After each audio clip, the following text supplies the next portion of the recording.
ভাবুন তো, এই পৃথিবীতে আপনি যাকে সবচেয়ে বেশি ভালোবাসেন সে আজ আপনাকে কাঁদিয়ে রেখে চলে গেল কবরে, অন্ধকারে। কিন্তু জানেন কি, দাফনের পর যখন সবাই চলে যায় তখন শুরু হয় এমন এক জীবন যেখানে আর চিৎকার শোনার কেউ নেই, আর সেই জায়গাটার নামই হলো কবর। আজ আমি আপনাদেরকে এমন এক গল্প শোনাবো যা শুনলে নিজের কবরের কথা ভেবে ঘুম হারাম হয়ে যাবে। ভিডিওটা শেষ না দেখে যাবেন না, কারণ এই গল্পটা আপনারও হতে পারে। গল্পের নাম কবরের অন্ধকার রাত। মানুষ জন্ম নেয় কাঁদতে কাঁদতে আর দুনিয়া ছাড়ে নীরব হয়ে। আমরা সবাই জানি মৃত্যু আসবে, কিন্তু আমরা কেউ ভাবি না মৃত্যুর পর কি হবে। কবর কি শুধু মাটির গর্ত, নাকি এটা জান্নাতের বাগান অথবা জাহান্নামের আগুনের গর্ত?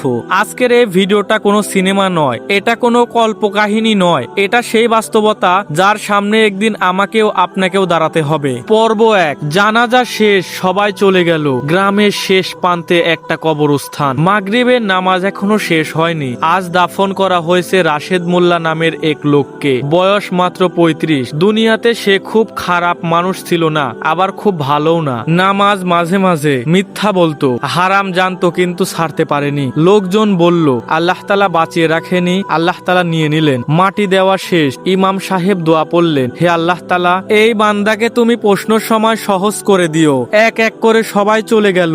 স্ত্রী কাঁদতে কাঁদতে বলল, আমি কাল আবার আসব। কিন্তু সে জানতো এই কাল আর রাশেদের কোনো কাজে আসবে না। মাটি পড়া শব্দ থেমে গেল। চারিদিকে শুধু নিঃশব্দ অন্ধকার। রাশেদ হঠাৎ চোখ খুলল। সে চিৎকার করতে চাইল, কিন্তু গলা দিয়ে কোনো শব্দ বের হলো না। চারিদিকে থেকে মাটি চেপে ধরেছে, শ্বাস নিতে কষ্ট হচ্ছে। হঠাৎ সে শুনল, তুমি কি জানো? কণ্ঠস্বরটা মানুষের মতো না, ভয়ঙ্কর। ভারী কাঁপুনি ধরল। রাশেদের শরীর জমে গেল। সে বুঝে গেল যা শুনছিলাম সব সত্য।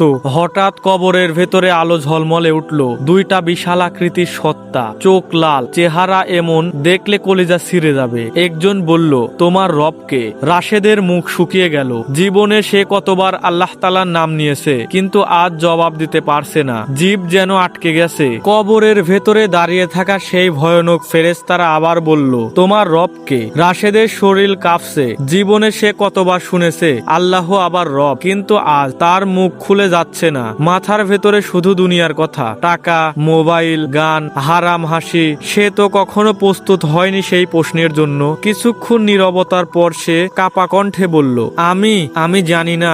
এক মুহূর্ত দেরি হলো না। ফেরেশতাদের চোখ আরো আগুনের মতো লাল হয়ে উঠল।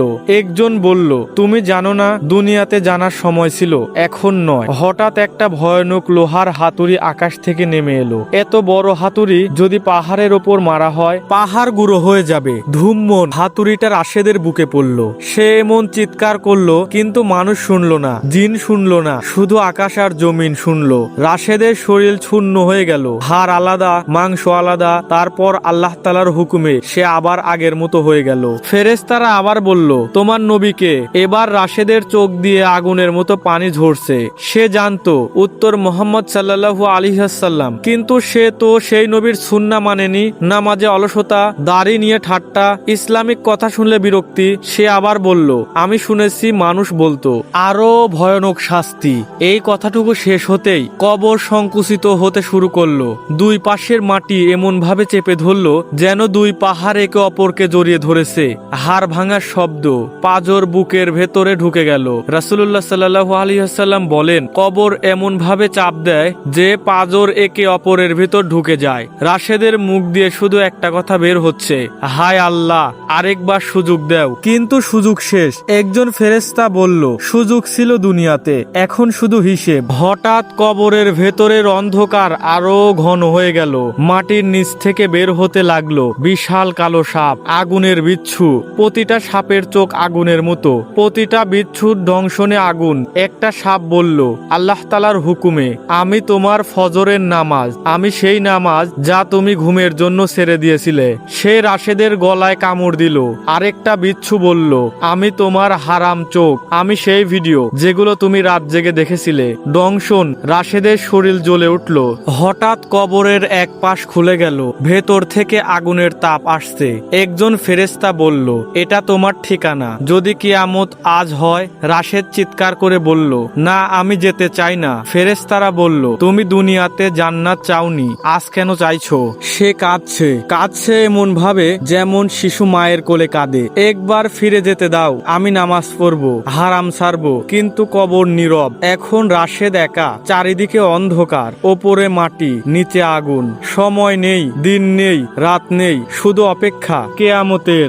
রাশেদ বুঝতে পারলো কবরের ভেতর সময় নেই। এক সেকেন্ডও এক বছরের মতো, এক বছর এক মুহূর্তের মতো। তার শরীর আবার নতুন করে জোড়া লাগানো হলো, কিন্তু কষ্ট কমলো না। হঠাৎ কবরের মাটি ফেটে উঠলো, একটা সত্তা বেরিয়ে এলো, মাথা বিশাল, হাত ভারী। সে বলল, আমি তোমার নামাজ, তুমি আমাকে হালকা ভেবেছিলে, আজ আমি তোমাকে ভারী করে দেব। সে রাশেদের মাথা শূন্য করে দিল, আবার মাথা জোড়া লাগালো, আবার আঘাত। এই শাস্তি চলবে কিয়ামত পর্যন্ত। তারপরে আরেকটা দরজা খুললো, ভেতরে অন্ধকার মানুষ, মুখ নেই, চোখ নেই। তারা বলল, আমরা তোমার গোপন গুনাহ যা কেউ দেখেনি, কিন্তু আল্লাহ তাআলা দেখেছেন। তারা তার শরীর আঁচড়াতে লাগলো। রাশেদ চিৎকার করলো, আমি তো কাউকে ক্ষতি করিনি। এক কণ্ঠ বলল, তুমি নিজের মারাত্মককে ধ্বংস করেছিলে। হঠাৎ কবরের মাটি লাল হয়ে গেল, আগুন জ্বলছে, কিন্তু বাহিরে থেকে কেউ কিছু বুঝবে না। একজন ফেরেশতা বলল, এটাই সেই আগুন যা তুমি দুনিয়াতে নিয়ে খেলেছিলে। রাশেদ দেখলো তার কবরটা এখন জাহান্নামের একটি গর্ত।